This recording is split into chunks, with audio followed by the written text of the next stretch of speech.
வயலோ வயலோ வயலோ செழிக்க வாழ்வு தந்தானே, வயலோ வாழ்வு தந்தானே. அட பொன்னா விளையோ பூமிக்கு நல்ல விவரம் தந்தானே, உழவனின் உறவா வந்தானே.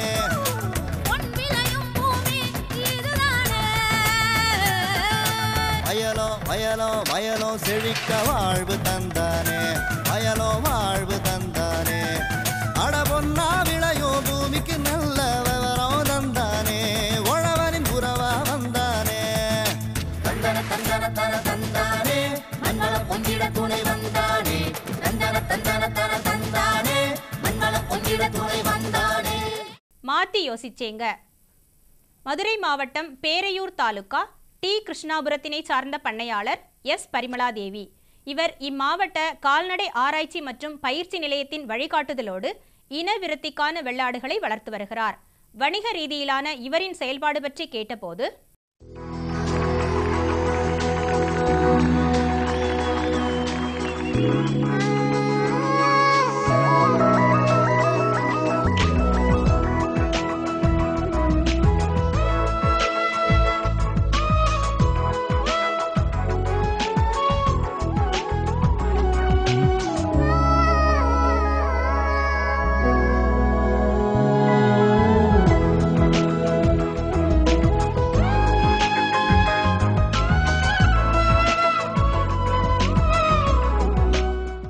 கொட்டில் முறை அப்படின்னா இது வந்து பரன்மேல் கொட்டில் முறைங்க.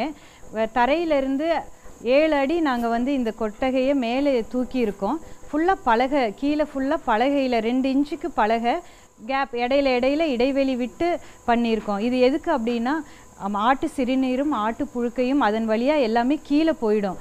மேலே பார்த்திங்கன்னா பரன் ரொம்ப சுத்தமாக இருக்கும். சுத்தம் அப்படிங்கிறதுனால நோய் தாக்குதல்கள், கிருமி தொற்று இந்த மாதிரி எதுவுமே வரது கிடையாது. உங்களுக்கு நீங்களே பின்னாடி பார்க்கலாம், ஆடெல்லாம் எவ்வளோ ஆரோக்கியமாக எப்படி இருக்குது, எவ்வளோ சுத்தமாக இருக்குது, ஆரோக்கியமாக இருக்குது அப்படிங்கிறத நீங்களே பார்க்கலாம்.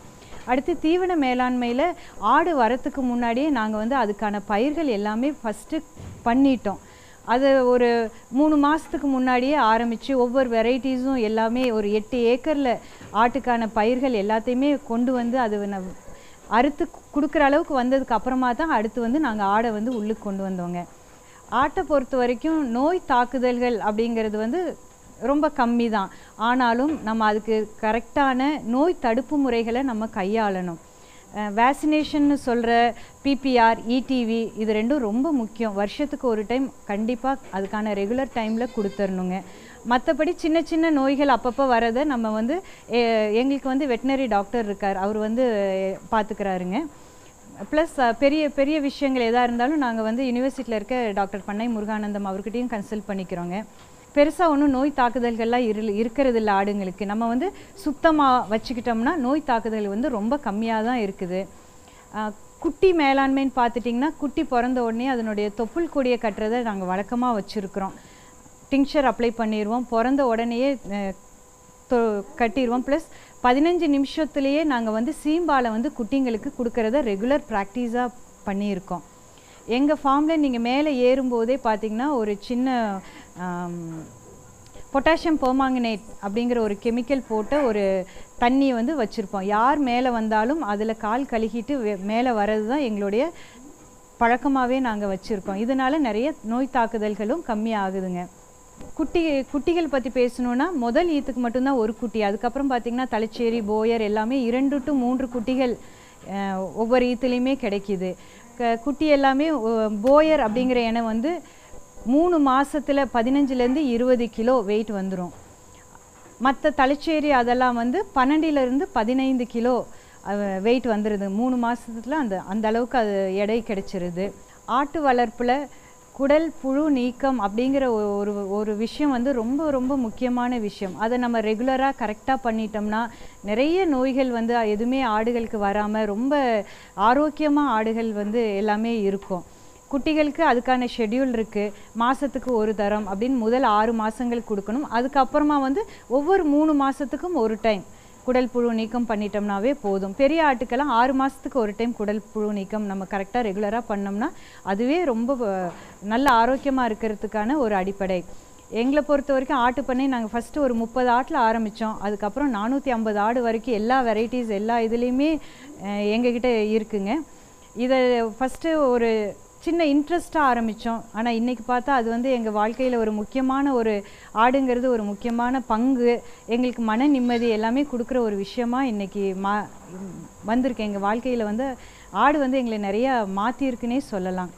மேலும் விவரம் பெற எஸ் பரிமளாதேவி அவர்களை 0942368554 என்ற கைபேசி எண்ணுடன் தொடர்பு கொள்க. இனி வருவது வேளாண் ஆலோசனை நேரம்.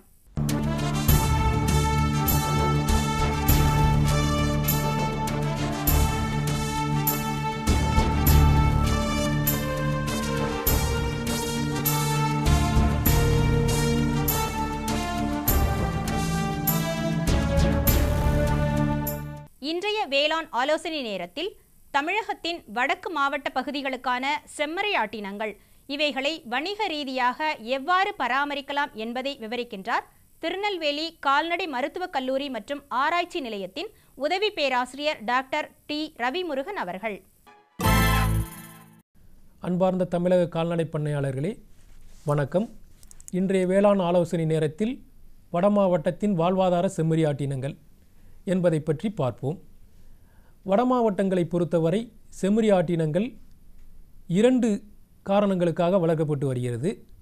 ஒன்று இறைச்சிக்காகவும் மற்றொன்று உரோமத்திற்காகவும் வளர்க்கப்பட்டு வருகிறது. எப்போதெல்லாம் விவசாயம் நலிவுற்றிருக்கிறதோ அப்போதெல்லாம் இந்த செம்மறியாட்டினங்கள் தான் நம்மளுடைய மக்களுக்கு கை கொடுக்கிறது. அதற்கு வாழ்வாதாரமாக திகழ்வதற்கு காரணம் இறைச்சி மற்றும் இந்த உரோமங்கள் தான். இறைச்சி இனங்களை பொறுத்தவரை நம்மளுடைய முதல் இனம் சென்னை சிவப்பு. இந்த சென்னை சிவப்பு என்கிற இனம் திருவள்ளூர், காஞ்சிபுரம், விழுப்புரம், திருவண்ணாமலை, வேலூர் ஆகிய மாவட்டங்களில் வளர்க்கப்பட்டு வருகின்றன. இது ஒரு உயரமான இனம். கிடாக்களுக்கு நீண்ட சுருண்ட கொம்புகள் உண்டு, பெட்டைகளுக்கு கொம்புகள் இருக்காது. நிறத்தை பொறுத்தவரை சிவப்பு நிறமாக இருக்கும். இந்த சிவப்பு நிறம் வந்து சாதாரண சிவப்பு நிறத்திலிருந்து அடர்ந்த கருமை கலர்ந்த சிவப்பு நிறம் வரை காணப்படும். ஒரு சில செம்மறியாடுகளில் வந்து நெற்றிப்பொட்டு மற்றும் கால் நுனிகளில் வெள்ளை நிற திட்டுகள் காணப்படும். சென்னை சிவப்பு நிற செம்மறியாட்டை பொறுத்தவரை உள்ளூரிலேயே வைத்து பராமரிக்கப்பட்டு வருகிறது. அதுவும் இறைச்சிக்காகவே பராமரிக்கப்பட்டு வருகிறது. இறைச்சி பொறுத்தவரை கிடா குட்டிகள் 2 மற்றும் 3 மாதங்கள் இடைவெளியில் விற்கப்படுகின்றன. ஏறத்தாழ வந்து ஒரு ஜோடி என்பது 2000 முதல் 5000 வரை விற்கப்படுகிறது. இதனால் இந்த செம்மறியாட்டு இனம் வந்து ஒரு வட மாவட்ட மக்களின் வாழ்வாதாரமாக திகழ்கிறது. இரண்டாவதாக நாம் பார்க்க இருப்பது திருச்சி கருப்பு என்கிற ஒரு செம்மறியாட்டு இனம். இந்த இனம் ஒரு முரட்டு கம்பளம் உற்பத்தி செய்யக்கூடிய ஒரு இனமாகும். மிகவும் நடுத்தர ஒரு வகையான செம்மறியாட்டு இனம். உடலின் மேல் பகுதி கருப்பு நிறமாக காணப்படும். உடல் முழுவதுமே கருப்பு நிறமாக காணப்படும். ஒரு ஆண்டில் சுமார் 400 ஒரு 500 கிராம் முரட்டு கம்பள உரோமம் வந்து இந்த ஆட்டிலிருந்து உற்பத்தி செய்யப்படுகிறது. இது திருச்சி, அதை சுற்றியுள்ள பெரம்பலூர், தருமபுரி ஆகிய பகுதிகளில் இந்த செம்மறியாட்டினம் வளர்க்கப்பட்டு வருகின்றன. அவர்களுக்கு வாழ்வாதாரமாக திகழ்வது இறைச்சி மற்றும் இந்த உரோம உற்பத்தி தான். மேலும் அடுத்ததாக நாம் பார்க்க இருப்பது மேச்சேரி என்கிற ஒரு செம்மறியாட்டினம். மேச்சேரி என்கிற செம்மறியாட்டினம் வந்து சேலம் மாவட்டம் மேச்சேரி, ஓமலூர், கொளத்தூர் ஆகிய பகுதிகளில் அதிகமாக காணப்படுகிறது. இந்த மேச்சேரி செம்மறியாட்டினத்தை பொறுத்தவரை பவானி பகுதியில் புள்ளம்பாடி என்கிற இடத்தில் அதிகமாக எண்ணிக்கையில் காணப்படுவதால் இந்த இனத்தை மயிலம்பாடி என்று வேறு ஒரு பெயரிட்டு மக்கள் அழைத்து வருகிறார்கள். மேலும் இந்த ஆட்டின் நிறமானது உடைக்கப்படாத துவரன் பருப்பை போல இருப்பதால் இதை துவரன் என்றும் செம்புலி என்றும் அழைக்கிறார்கள். இந்த ஆட்டை பொறுத்தவரை அதிக இறைச்சி உற்பத்தி செய்யக்கூடிய ஒரு இனமாகும். 3 மாத வயது உள்ள குட்டிகளில் இறைச்சியானது 10 கிலோ வரை கிடைக்கிறது என்று ஆராயப்பட்டுள்ளது. ஆகவே இப்பேற்பட்ட செம்மறியாடு இனங்களை நாம் வளர்த்து வந்தால் நம்மளுடைய வாழ்வாதாரம் மேலும் பெருகக்கூடும். அடுத்ததாக நாம் பார்க்க இருப்பது கோயமுத்தூர் மாவட்டத்தில் உள்ள கோயமுத்தூர் குறும்பை என்கிற ஒரு செம்மறியாட்டினமாகும். இதுவும் ஒரு முரட்டு கம்பள உற்பத்தி செய்யக்கூடிய ஒரு இனம். இந்த இனம் தூய்மையான வெள்ளை நிறத்தில் இருக்கும். கழுத்து மற்றும் தலைப்பகுதியில் கருமை நிறம் காணப்படும். இந்த ஆட்டிலிருந்து ஒரு வருடத்திற்கு 700 முதல் 1 கிலோ வரை உரோமம் உற்பத்தி செய்யப்படுகிறது. இந்த உரோமமானது நம்மளுடைய கால் விரிப்புகள் செய்ய பயன்பட்டு வருகின்றன. இந்த இனம் சூலூர், காரமடை ஆகிய பகுதிகளில் மற்றும் பழனி மலை அடிவாரங்களிலும் அதிகமாக எண்ணிக்கையில் காணப்பட்டு வருகிறது. இடம் விட்டு இடம் பெயர்ந்து மேய்க்கும் முறைக்கு இந்த இனம் மிகச்சிறந்த இனமாகும். இந்த இனத்தை நாம் வளர்த்து வந்தோமானால் நம்மளுடைய வாழ்வாதாரம் மேலும் பெருகக்கூடும். அடுத்ததாக நாம் பார்க்க இருப்பது ஊட்டி மலைப்பகுதியில் உள்ள நீலகிரி என்கிற ஒரு செம்மறி ஆட்டினமாகும். இது மென் உரோமம் உற்பத்தி செய்யக்கூடிய ஒரு இனமாகும். இந்த இனம் டாஸ்மேனியன் மெரினோ, சேவியத், நீலகிரி ஆகிய இனங்களை கலப்பு செய்து உருவாக்கப்பட்ட இனமாகும். இந்த இனங்களுக்கு கொம்பு இருக்காது. கிடாக்களுக்கு கொம்பு குருத்து மட்டும் காணப்படும். பெட்டைகளுக்கு கொம்பு இருக்காது. உடல் எடையை பொறுத்தவரை இந்த இனத்திற்கு கிடாக்கள் 40 கிலோ வரை உடல் எடை பெறும்.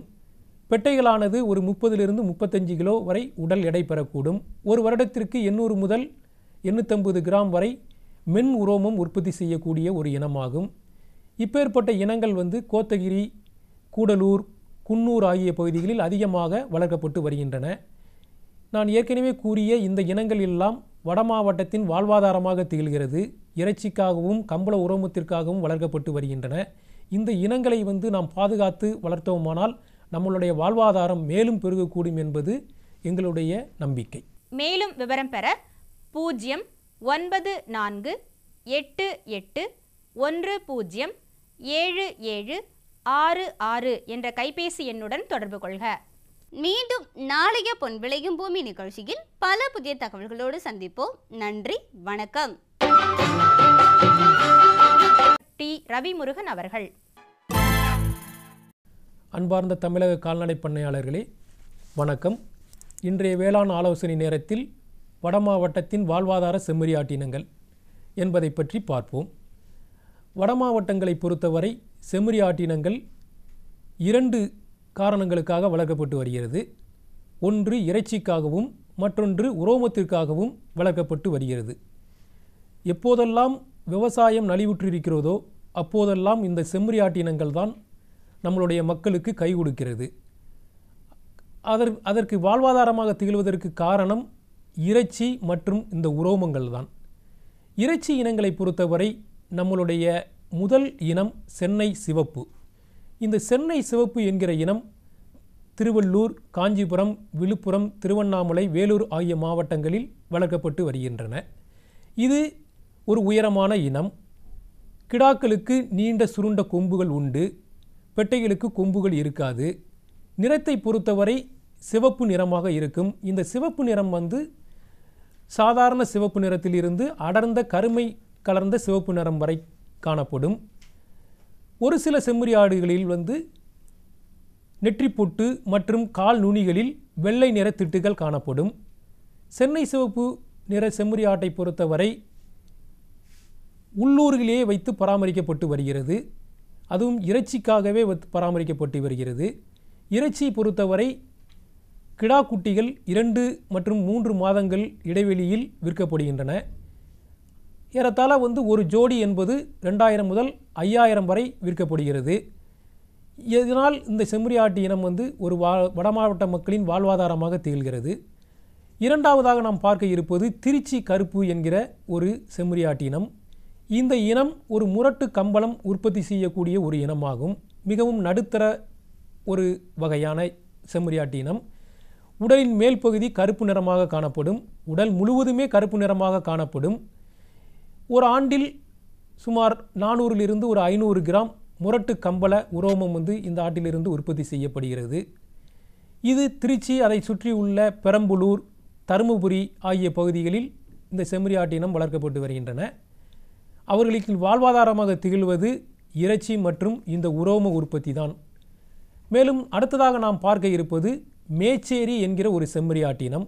மேச்சேரி என்கிற செம்மறி ஆட்டினம் சேலம் மாவட்டம் மேச்சேரி, ஓமலூர், கொளத்தூர் ஆகிய பகுதிகளில் அதிகமாக காணப்படுகிறது. இந்த மேச்சேரி செம்மறி ஆட்டினத்தை பொறுத்தவரை பவானி பகுதியில் புள்ளம்பாடி என்கிற இடத்தில் அதிகமாக எண்ணிக்கையில் காணப்படுவதால் இந்த இனத்தை மயிலம்பாடி என்று வேறு ஒரு பெயரிட்டு மக்கள் அழைத்து வருகிறார்கள். மேலும் இந்த ஆட்டின் நிறமானது உடைக்கப்படாத துவரன் பருப்பை போல இருப்பதால் இதை துவரன் என்றும் செம்புலி என்றும் அழைக்கிறார்கள். இந்த ஆட்டை பொறுத்தவரை அதிக இறைச்சி உற்பத்தி செய்யக்கூடிய ஒரு இனமாகும். 3 மாத வயது உள்ள குட்டிகளில் இறைச்சியானது 10 கிலோ வரை கிடைக்கிறது என்று ஆராயப்பட்டுள்ளது. ஆகவே இப்பேற்பட்ட செம்மறி ஆடு இனங்களை நாம் வளர்த்து வந்தால் நம்மளுடைய வாழ்வாதாரம் மேலும் பெருகக்கூடும். அடுத்ததாக நாம் பார்க்க இருப்பது கோயமுத்தூர் மாவட்டத்தில் உள்ள கோயமுத்தூர் குறும்பை என்கிற ஒரு செம்மறி ஆட்டினமாகும். இதுவும் ஒரு முரட்டு கம்பள உற்பத்தி செய்யக்கூடிய ஒரு இனம். இந்த இனம் தூய்மையான வெள்ளை நிறத்தில் இருக்கும். கழுத்து மற்றும் தலைப்பகுதியில் கருமை நிறம் காணப்படும். இந்த ஆட்டிலிருந்து ஒரு வருடத்திற்கு 700 முதல் 1 கிலோ வரை உரோமம் உற்பத்தி செய்யப்படுகிறது. இந்த உரோமமானது நம்மளுடைய கால் விரிப்புகள் செய்ய பயன்பட்டு வருகின்றன. இந்த இனம் சூலூர், காரமடை ஆகிய பகுதிகளில் மற்றும் பழனி மலை அடிவாரங்களிலும் அதிகமாக எண்ணிக்கையில் காணப்பட்டு வருகிறது. இடம் விட்டு இடம் பெயர்ந்து மேய்க்கும் முறைக்கு இந்த இனம் மிகச்சிறந்த இனமாகும். இந்த இனத்தை நாம் வளர்த்து வந்தோமானால் நம்மளுடைய வாழ்வாதாரம் மேலும் பெருகக்கூடும். அடுத்ததாக நாம் பார்க்க இருப்பது ஊட்டி மலைப்பகுதியில் உள்ள நீலகிரி என்கிற ஒரு செம்மறி.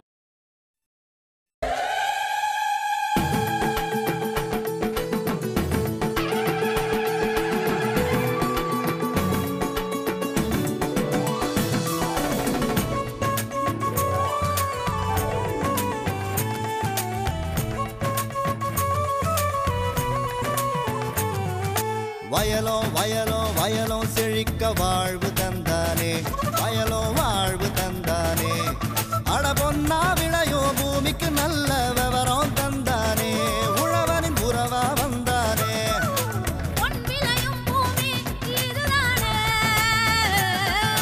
வயலோ வயலோ வயலோ செழிக்க வாழ்வு தந்தானே, வயலோ வாழ்வு தந்தானே. அட பொன்னா விளையோ பூமிக்கு நல்ல விவரம் தந்தானே, உழவனின் உறவா வந்தானே. தந்தன தந்தன தர தந்தானே, மண்ணள பொங்கிட துணை வந்தானே. தந்தன தந்தன தர தந்தானே, மண்ணள பொங்கிட துணை வந்தானே. மாத்தி யோசிச்சேங்க. மதுரை மாவட்டம் பேரையூர் தாலுகா டி கிருஷ்ணாபுரத்தினை சார்ந்த பண்ணையாளர் எஸ் பரிமளாதேவி. இவர் இம்மாவட்ட கால்நடை ஆராய்ச்சி மற்றும் பயிற்சி நிலையத்தின் வழிகாட்டுதலோடு இன விருத்திக்கான வெள்ளாடுகளை வளர்த்து வருகிறார். வணிக ரீதியிலான இவரின் செயல்பாடு பற்றி கேட்டபோது,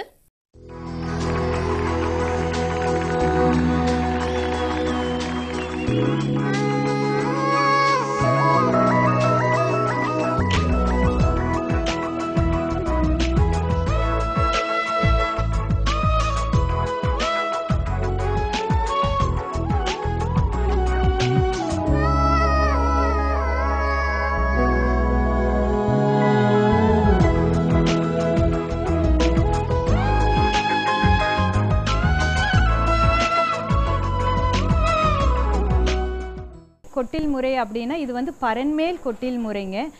தரையிலிருந்து 7 அடி நாங்கள் வந்து இந்த கொட்டகையை மேலே தூக்கி இருக்கோம். ஃபுல்லாக பலகை, கீழே ஃபுல்லாக பலகையில் 2 இன்ச்சுக்கு பலகை கேப் இடையில இடைவெளி விட்டு பண்ணியிருக்கோம். இது எதுக்கு அப்படின்னா ஆட்டு சிறுநீரும் ஆட்டு புழுக்கையும் அதன் வழியாக எல்லாமே கீழே போயிடும். மேலே பார்த்திங்கன்னா பரன் ரொம்ப சுத்தமாக இருக்கும். சுத்தம் அப்படிங்கிறதுனால நோய் தாக்குதல்கள், கிருமி தொற்று இந்த மாதிரி எதுவுமே வரது கிடையாது. உங்களுக்கு நீங்களே பின்னாடி பார்க்கலாம், ஆடெல்லாம் எவ்வளோ ஆரோக்கியமாக எப்படி இருக்குது, எவ்வளோ சுத்தமாக இருக்குது, ஆரோக்கியமாக இருக்குது அப்படிங்கிறத நீங்களே பார்க்கலாம். அடுத்து தீவன மேலாண்மையில் ஆடு வரத்துக்கு முன்னாடியே நாங்கள் வந்து அதுக்கான பயிர்கள் எல்லாமே ஃபஸ்ட்டு பண்ணிட்டோம். அது ஒரு 3 மாதத்துக்கு முன்னாடியே ஆரம்பித்து ஒவ்வொரு வெரைட்டிஸும் எல்லாமே ஒரு 8 ஏக்கரில் ஆட்டுக்கான பயிர்கள் எல்லாத்தையுமே கொண்டு வந்து அது அறுத்து கொடுக்குற அளவுக்கு வந்ததுக்கு அப்புறமா தான் அடுத்து வந்து நாங்கள் ஆடை வந்து உள்ளுக்கு கொண்டு வந்தோங்க. ஆட்டை பொறுத்த வரைக்கும் நோய் தாக்குதல்கள் அப்படிங்கிறது வந்து ரொம்ப கம்மி தான். ஆனாலும் நம்ம அதுக்கு கரெக்டான நோய் தடுப்பு முறைகளை நம்ம கையாளணும். வேக்சினேஷன் சொல்கிற பிபிஆர், இடிவி இது ரெண்டும் ரொம்ப முக்கியம். வருஷத்துக்கு ஒரு டைம் கண்டிப்பாக அதுக்கான ரெகுலர் டைமில் கொடுத்துடணுங்க. மற்றபடி சின்ன சின்ன நோய்கள் அப்பப்போ வரதை நம்ம வந்து எங்களுக்கு வந்து வெட்டினரி டாக்டர் இருக்கார், அவர் வந்து பார்த்துக்கிறாருங்க. ப்ளஸ் பெரிய பெரிய விஷயங்கள் எதாக இருந்தாலும் நாங்கள் வந்து யூனிவர்சிட்டியில் இருக்க டாக்டர் பண்ணை முருகானந்தம் அவர்கிட்டையும் கன்சல்ட் பண்ணிக்கிறோங்க. பெருசாக ஒன்றும் நோய் தாக்குதல்கள்லாம் இருக்கிறது இல்லை ஆடுங்களுக்கு. நம்ம வந்து சுத்தமாக வச்சுக்கிட்டோம்னா நோய் தாக்குதல் வந்து ரொம்ப கம்மியாக தான் இருக்குது. குட்டி மேலாண்மைன்னு பார்த்துட்டிங்கன்னா குட்டி பிறந்த உடனே அதனுடைய தொப்புள் கொடியை கட்டுறதை நாங்கள் வழக்கமாக வச்சுருக்குறோம். டிங்க்சர் அப்ளை பண்ணிடுவோம், பிறந்த உடனேயே கட்டிடுவோம். ப்ளஸ் 15 நிமிஷத்துலேயே நாங்கள் வந்து சீம்பாலை வந்து குட்டிங்களுக்கு கொடுக்கறத ரெகுலர் ப்ராக்டிஸாக பண்ணியிருக்கோம். எங்கள் ஃபார்மில் நீங்கள் மேலே ஏறும்போதே பார்த்திங்கன்னா ஒரு சின்ன பொட்டாசியம் பெர்மாங்கனேட் அப்படிங்கிற ஒரு கெமிக்கல் போட்ட ஒரு தண்ணி வந்து வச்சுருப்போம். யார் மேலே வந்தாலும் அதில் கால் கழுகிட்டு மேலே வர்றது தான் எங்களுடைய பழக்கமாகவே நாங்கள் வச்சுருக்கோம். இதனால் நிறைய நோய் தாக்குதல்களும் கம்மியாகுதுங்க. குட்டிகள் பற்றி பேசணுன்னா முதல் ஈத்துக்கு மட்டும்தான் ஒரு குட்டி. அதுக்கப்புறம் பார்த்திங்கன்னா தலைச்சேரி, போயர் எல்லாமே 2 to 3 குட்டிகள் ஒவ்வொரு ஈத்துலேயுமே கிடைக்கிது. குட்டி எல்லாமே போயர் அப்படிங்கிற இனை வந்து 3 மாதத்தில் 15லேருந்து 20 கிலோ வெயிட் வந்துடும்.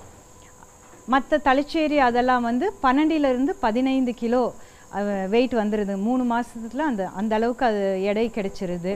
ஆட்டு வளர்ப்பில் குடல் புழு நீக்கம் அப்படிங்கிற ஒரு விஷயம் வந்து ரொம்ப ரொம்ப முக்கியமான விஷயம். அதை நம்ம ரெகுலராக கரெக்டாக பண்ணிட்டோம்னா நிறைய நோய்கள் வந்து எதுவுமே ஆடுகளுக்கு வராமல் ரொம்ப ஆரோக்கியமாக ஆடுகள் வந்து எல்லாமே இருக்கும்.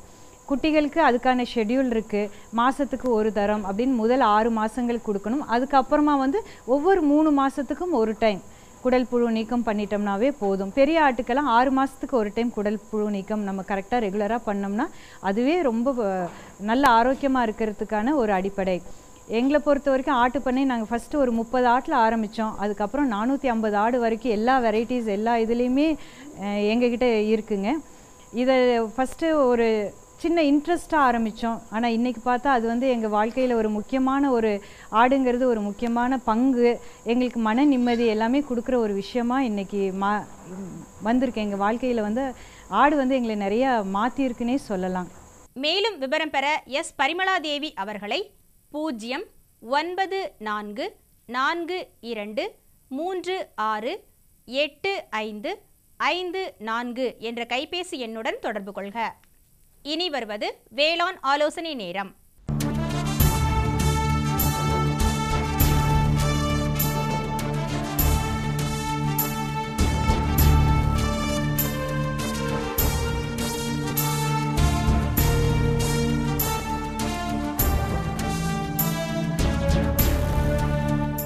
இன்றைய வேளாண் ஆலோசனை நேரத்தில் தமிழகத்தின் வடக்கு மாவட்ட பகுதிகளுக்கான செம்மறியாட்டினங்கள் இவைகளை வணிக ரீதியாக எவ்வாறு பராமரிக்கலாம் என்பதை விவரிக்கின்றார் திருநெல்வேலி கால்நடை மருத்துவக் கல்லூரி மற்றும் ஆராய்ச்சி நிலையத்தின் உதவி பேராசிரியர் டாக்டர்